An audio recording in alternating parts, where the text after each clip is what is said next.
Samantha's dad died of cancer when she was a junior in high school. Her eloquence and strength are an inspiration. Here is Samantha's story from her perspective now as a recent college graduate. Mom sat me down and she said, Sam, they found cancer. And it's Hodgkin's disease, which is the most curable of the cancers. It's, very finite space. And then I don't want to know. If it's not life-threatening, I don't need it. It's just too stressful to, So my mom would tell me to explain to these admissions people, we're going so that my dad can come see the college too. And, we didn't know what was going to happen next year. So, and then junior year is when he started going in and out of hospitals more. And eventually it got to the point where we knew that was it. So he actually enrolled in cancer research at Sloan Kettering. And my mom put a basket of candy in his room so the nurses would come visit him. Right. And the hospital psychologist came in and, did one of those, is there anything you want to say to your family? And my dad just looks at me and he's like, when I die, it is okay if your mom gets married again. With my mom, she works the same way as I do, so we each say things and it sounds like we're being really mean to each other. And then we'll both get mad and then we'll talk it out and be like, well, this is what I was trying to say, and then it's fine. But with my dad there, which I never realized, he was the buffer and he's the one who made it very clear what we were trying to say.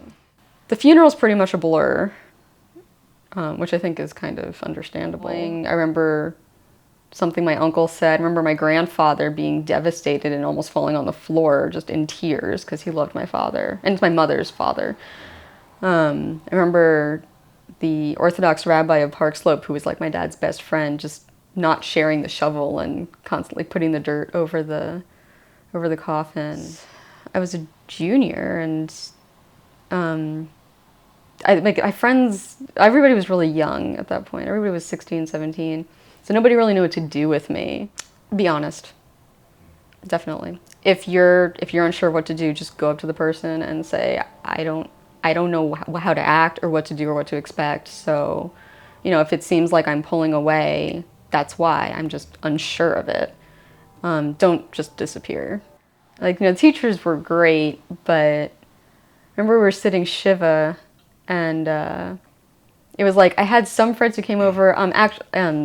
Alex Colbert and Eric came over one morning and made breakfast for my whole family.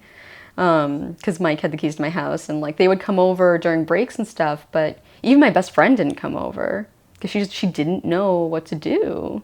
Well, he happened to be a heavy smoker. He smoked about a pack a day or so. He drank every night, but I never thought of him as an alcoholic. He owned his own business. He owned Tax World on 7th Avenue. I don't know if you remember it, and Odyssey Travel, and a real estate company, which I can't remember the name of at the moment. But he owned that whole thing, and he was a college dropout. He went through a bunch of different colleges, much like I did, and just never finished, and then started his own business, and he did rather well, I think. He was a very funny, soft-spoken. Him and I had a lot in common. We were pretty much the same person. People would look at me or talk to me and say, oh my God, if you didn't come out of your mom, we would think that you're just your dad's child. He was a very intelligent man who cared a lot about people and things, and he was creative. Mom tells me of a story where Andrew came home from school really drunk one night, and my dad spent the whole night with him in the bathroom, so they got to bond over that. But yeah, my dad taught me how to play poker, he taught me how to play free cell, he taught me how to stay up until 3 o'clock in the morning so Mom didn't know. And I used to, read under my sheets with a flashlight, and he would never tell, which is good. The batting cages. He was actually the sponsor for the softball team that I was on, the Tax World softball team. So we'd go to batting cages. He'd take me and my mom to Coney Island at 8 o'clock at night on a school night to get Nathan's hot dogs and French fries. We'd go to my country house in Pennsylvania, and we have a pond up there, so we'd play in the pond, and, he'd read to me every night when I was a kid. He was a great dad. I'm soft-spoken. I think I'm pretty funny. We call them Ron jokes, which are kind of really bad, stupid puns. I don't think I ever stopped being very much like him after he died.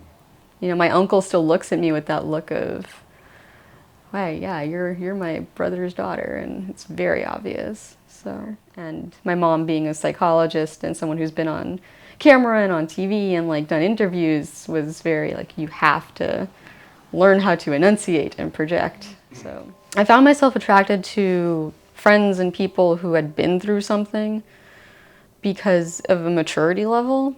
After something like that happens, the same things that used to be such a big deal just don't matter anymore. And if I got really upset about something, I would write that in the journal. So I have this little like golden red journal. It's like this big, and it's full of the happiest and saddest moments of my life for the past 8 years. So you need to rely on your family, talk to your family, say stupid things, and then like, you know, ask them to forget them, or, you know, have a glass of wine with your family. They are your family. I don't recommend listening to sad music. It doesn't help, but as long as I remember him, there's nothing to miss.